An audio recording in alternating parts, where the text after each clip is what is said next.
مسلمانوں کا قبلہ اول کون سا ہے، بیت المقدس یا بیت اللہ شریف؟ ہماری ویڈیوز کے آنے سے پہلے بیت المقدس قبلہ اول تھا، لیکن اب بیت المقدس نہیں ہے، اس لیے کہ بیت المقدس قبلہ اول ہے ہی نہیں ہے۔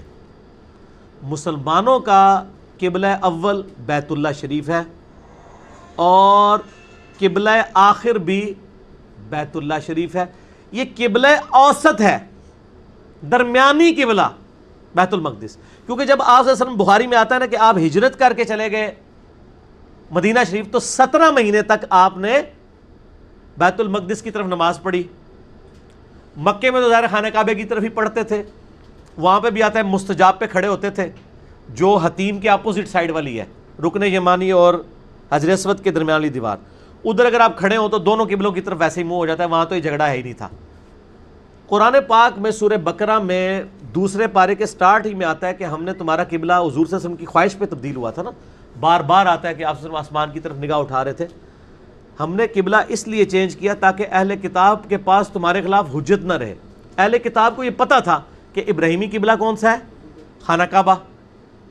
اچھا، جب نبی علیہ السلام اس قبلے کی طرف منہ کر کے نماز پڑھ رہے تھے نا، تو انہوں نے یہ کہنا شروع کر دیا، دیکھا نا ہمارے قبلے کو فالو کر رہے ہیں نا۔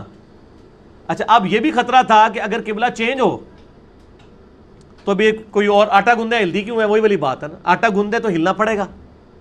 اچھا، اب جب یہ بات سنتے رہے تو نبی علیہ السلام کی خواہش تھی اللہ قبلہ ادھر واپس ہو جائے، وہ واپس ہوا تو اللہ تعالیٰ نے قرآن میں فرمایا کہ ہم نے قبلہ اس لیے چینج کیا تاکہ اہل کتاب کے پاس حجت نہ رہے، کیونکہ ان کو یہ بات پتہ تھی کہ ابراہیمی قبلہ جو ہے وہی ہے۔ اچھا، اوپر سے مسلمانوں کو یہ کہتے تھے اور اندر سے یہودیوں کو کہتے تھے اگر یہ ابراہیمی ہوتا نا تو خانہ کعبے کی طرف منہ کر کے نماز پڑھتا، دیکھو اس نے یہ ایسے ہی کہہ رہا ہے، دیکھا ایک ٹکٹ میں دو مزے، اب دونوں میں سے ایک چیز چوز کرنی تھی، تو پھر اللہ تعالیٰ نے یہی چوز کیا کہ قبلہ چینج کر دیا جائے۔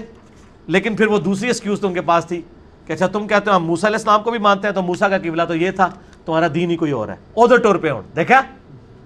تو یہ دونوں میں سے ایک کام تو ہونا تھا، یہ آپ کے ساتھ بھی ہونا ہے۔ جب آپ قرآن و سنت کو فالو کریں گے کوئی نہ کوئی گالی تو آپ کو کھانی پڑے گی، نہیں تو دوزخ میں تو جانا ہی پڑے گا۔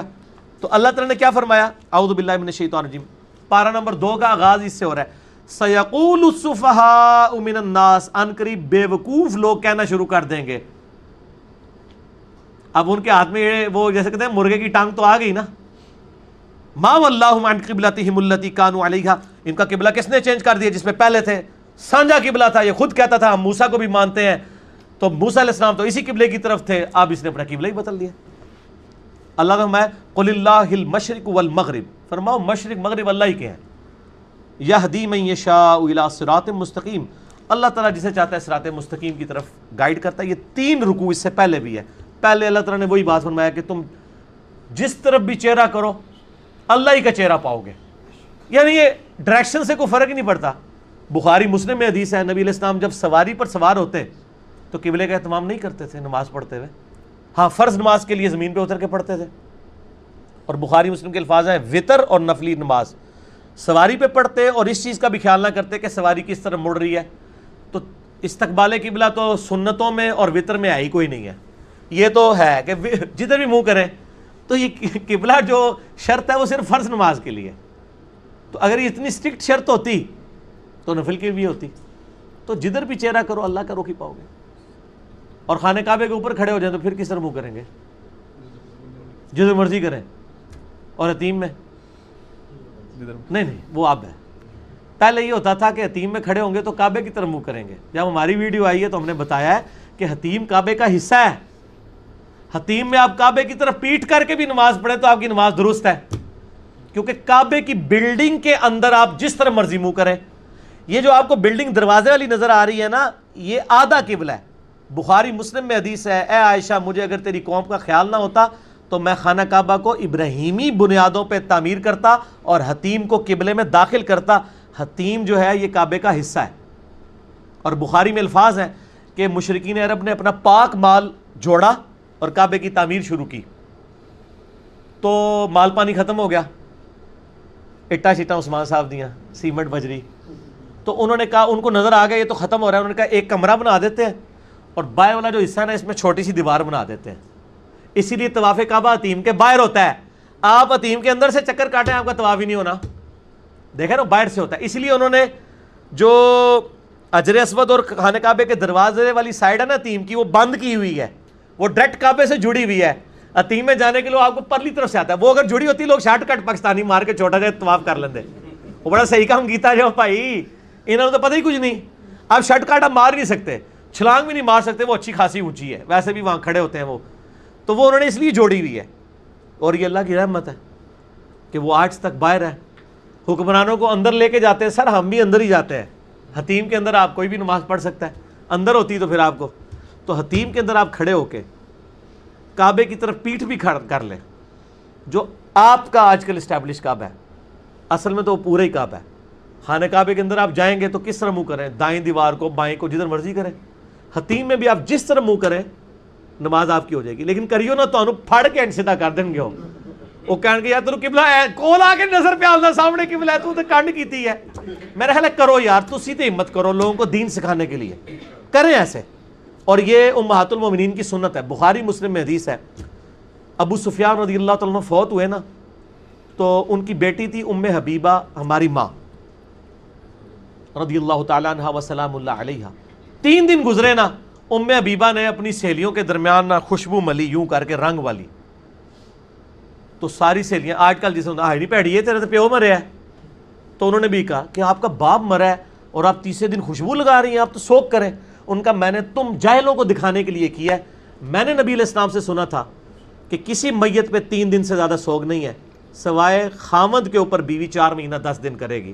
میں نے جان بوجھ کے اپنے باپ کے مرنے کے 3 دن کے بعد خوشبو ملی ہے تاکہ تم جاہلوں کو سکھاؤں. تو سر آپ ان جاہلوں کو سکھائیں حتیم میں کھڑے ہو کے, کعبے کی طرف پشت کر کے, کہ جاہلو علم حاصل کرو, یہ کعبے کا حصہ ہے. اگر یہ, اور بیچ میں ایک دفعہ ایکٹیویٹی ہوئی ہے, آپ کو پتا ہے, صحیح مسلم میں حدیث ہے, حجاج ابن یوسف نے توڑ کے خانہ کعبہ کو, بلکہ اس سے پہلے عبداللہ ابن زبیر نے اما عائشہ کے پاس گئے اور کہا یہ حدیث ہے. ان کا ہاں حضور کی خواہش تھی, تو انہوں نے کہا اب تو بہت عرصہ گزر چکا ہے, اب کوئی مخالفت نہیں کرے گا. تو اما عائشہ نے کہا ٹھیک ہے. اما عائشہ خالہ بھی لگتی تھی, صحیح مسلم میں. تو ان کا خالہ میں حتیم کو کعبے میں داخل کرنے لگا ہوں, اب تو مسلمانوں کے پاس پیسہ بھی ہے. انہوں نے توڑ کے کعبہ شریف چوڑا کر دیا, پورا ریکٹینگولر. کعبہ اصل میں ریکٹینگولر ہے, اسکیئر نہیں ہے. ابراہیمی بنیادیں ایسی, ابراہیمی بنیادیں ایسی تھی. حتیم کے اوپر بھی انہوں نے درا چڑھا کے وڈا جا کمرہ بناتا, مسلم شریف میں ہے. بعد میں جب عبداللہ بن زبیر کو قتل کروایا گیا, صحیح مسلم میں آتا ہے, پہلے یزید نے بھیجا, کعبے پہ بمباری کروائی, نعوذ باللہ, کعبہ غلاف کعبہ, اس کو کامیابی نہیں ہوئی. پھر عبد الملک بن مروان نے حجاج بن یوسف کو بھیجا. اچھا, عبداللہ بن زبیر کی لاش بھی مسلم شریف میں آتا ہے, صحابی رسول کی لاش اس بنو امیہ آل امیہ نے, ظالموں نے لٹکائی رکھی خانہ کعبے کے دروازے پہ, تو عبرت کے لیے, نعوذ باللہ. عبد الملک بن مروان نے, حجاج بن یوسف نے کہا جی یہ تو اس نے قبلہ ہی چینج کر دیا تھا, حتیم تو باہر تھا, تو آپ مجھے اجازت دیں کہ میں قبلہ توڑ دوں. اصل میں ان کو ٹسل تھی کہ وہ آل امیہ اور وہ والی جو, وہ آل امیہ کا قبلہ چل رہا تھا نا, اسلام سے پہلے تو آل امیہ حکمران تھے. اس نے اس ٹسل میں دوبارہ کعبے کو توڑا اور حتیم کو باہر نکال دیا. اچھا, بعد میں لوگوں نے جا کے جب عبد الملک بن مروان کو بتایا کہ یہ تو حدیث ہے, تو اس نے کہا افسوس میں نے یہ حرکت کیا کر دی. ٹھیک ہو گیا. تو لیکن وہ اپنی ضد پہ بھی قائم رہا کہ اب ہو گیا ہے, اب ریورس بھی نہیں مارنا, ضد تو اپنی جگہ ہے. لیکن مسلم شریف کے الفاظ ہیں, اس نے افسوس کیا کہ یہ غلط کام ہوا ہے. اب کیا ہوا, بنو امیہ جب ختم ہو گئی, آل عباس کی حکومت آئی. ٹھیک ہو گیا جی. آل عباس کی جب حکومت آئی, وہ بنو امیہ کے کمپیٹیٹر تھے, نون لیگ پی ٹی آئی والا چکر تھا. انہوں نے دلیل بھی تھی, انہوں نے کہا یہ تو نبی علیہ السلام کی خواہش تھی, عبداللہ بن زبیر نے کیا بھی تھا, یہ تو آل امیہ نے کیا تھا. انہوں نے کہا پنو پھر کعبے نو, حتیم نو پھر وش پاواں گے, ہن ساڈی حکومت ہے جو اسی کریے. تو امام مالک رحمہ اللہ نے پھر فتویٰ دیا کہ یہ حکمرانوں کا کھیل بن جائے گا, اس کو ادھر ہی رہنے دو. یہ اللہ کی حکمت ہی تھی, چونکہ نبی علیہ السلام نے بھی نہیں کروایا تو اگرچہ آپ کی خواہش تھی, لیکن تم کرواؤ گے, کل کو کسی اور کی حکومت آئی ہو پھر کہے گا پنو. ورنہ میں تو یقیناً کہنا کہ سعودی والے نے ضرور پان دینا سی, کیونکہ انہوں نے اپنے بچوں کے نام مروان, عبد الملک, سارے یزید اپنے بچوں کے نام رکھ دینے, یہ آل امیہ دے صحیح جانشین نے, انہوں نے ضرور پنوا دینا سی. وہ شکر ہے امام مالک نے فتویٰ دیا اور کہا کہ فتنہ قرآن میں ہے، فتنہ قتل سے بھی بڑھ کر ہے، تو پھر وہ کعبہ ویسے ہی رہا، وہ آج تک ویسے ہی ہے. ٹھیک ہو گیا. کتنی بڑی سٹوری آپ کو میں نے سنائی ہے. یہ کہانی نہیں ہے وہ جو ہمارے مولوی سنا رہے ہوتے ہیں کہانی ہے، ایک دفعہ کا ذکر ہے، یہ سارا وہ ذکر ہے جو مسلم شریف میں ہے. ویسے یہ جو ابھی آپ نے بتایا نا، یہ تو 2018 کا اشتہار ہے، ورنہ اس سے پہلے ہماری آبزرویشن میں بھی یہ چیز رہی ہے کہ کبھی کسی نے دوسرا رخ کر کے نماز نہیں پڑھی. ہاں جی، وہاں میں بھی نہیں ویسے پڑھی. عرب علماء کو نہیں پتا ویسے اس نہیں پتہ، ان کو پتہ ہے، اس بات کا پتہ ہے. چلیے اگلا سوال ہے، اگر نماز کے دوران محمد نام آ جائے تو صلی اللہ علیہ وآلہ وسلم کہنا ہوگا یا خاموش رہیں گے؟ خاموش رہیں گے. اجماع امت ہے اس کے اوپر کہ نماز کے دوران کا پروٹوکول بالکل ڈیفرنٹ ہے. کیونکہ دیکھیں نا، الموطا امام مالک میں موجود ہے. عبداللہ بن عمر کہتے ہیں کہ نبی صلی اللہ علیہ وسلم کے زمانے میں، حضرت بلال سے روایت کر رہے ہوتے ہیں کہ نبی علیہ السلام کے زمانے میں جب کوئی نماز کی حالت میں نمازی کو سلام کرتا تھا، وہ اس کو جواب نہیں دیتے تھے، صرف ہاتھ سے یوں اشارہ کرتے تھے، وعلیکم السلام، منہ سے نہیں کہنا. تو درود شریف آپ دل میں پڑھ لیں بغیر زبان کے، وہ ٹھیک ہے، لیکن آپ پہ واجب نہیں ہے. اس طرح ایک بندہ ٹوائلٹ گیا ہوا ہے، وہاں پہ اس نے اب درود شریف تو نہیں پڑھنا، نہ پڑھے. نماز چونکہ ایک بڑی عبادت ہے، اس کے اندر آپ آلریڈی مشغول ہیں اور درود شریف آ ہی جائے گا، تشہد میں تو آ ہی جائے گا نا. اور یہ درود شریف ہے نا، یہ ایک مجلس میں ایک دفعہ پڑھنا ضروری ہے. ہر دفعہ پڑھے بہت افضل ہے، کیونکہ مولا علی علیہ السلام نے روایت کیا جامعہ ترمذی میں کہ جس کے سامنے میرا ذکر ہو، مجھ پر درود شریف نہ پڑھے، وہ کنجوس ہے. اور مسند احمد میں حدیث ہے، ایسے لوگ جنت میں بھی داخل ہو گئے، وہاں بھی ان کو حسرت ہوگی جو بغیر درود شریف پڑھے کسی مجلس سے اٹھ جائیں. تو ہم اس مجلس میں جب ایک دفعہ درود شریف پڑھ لیتے ہیں نا تو ادا ہو جاتا ہے، باقی ہر دفعہ پڑھیں وہ بہت افضل ہے. ٹھیک ہے، ایک دفعہ کم از کم لازمی ہے. اور یہاں پہ ایک میں آپ کو بات بتا دوں، فقہ حنفی کا مسئلہ ہے کہ درود شریف کے بغیر بھی نماز مکمل ہے. باقی تینوں امام کہتے ہیں جو درود شریف نہیں پڑھے گا اس کی نماز ہی نہیں ہوگی. اور یہاں عشق رسول کے سارے ٹھیکیدار وہ ہیں کہ جن کی فقہ کے اندر درود شریف کے بغیر بھی نماز ہو جاتی ہے. ہم تو دعائے قنوت کے بعد بھی درود شریف پڑھتے ہیں، سنن نسائی میں حدیث موجود ہے. یہ صحابہ کرام کا عمل تھا، درود شریف دعائے قنوت کے بعد بھی پڑھنا ہوتا ہے. نماز جنازہ میں تو خیر سارے پڑھتے ہیں، اور نماز جنازہ میں درود ابراہیمی پڑھنا ہوتا ہے، اور نماز میں تو خیر پڑھتے ہی ہیں. تو لیکن درود شریف نماز میں ضروری ہے، کم از کم اللہم صلی علی محمد وعلی آل محمد، یہ ضروری ہے. ٹھیک ہو. تو جو قائل نہیں ہے ان کی کیا دلیل ہے؟ وہ آپ ان کی دلیل ہے بزرگ، قرآن و حدیث تو دلیل نہیں ہے.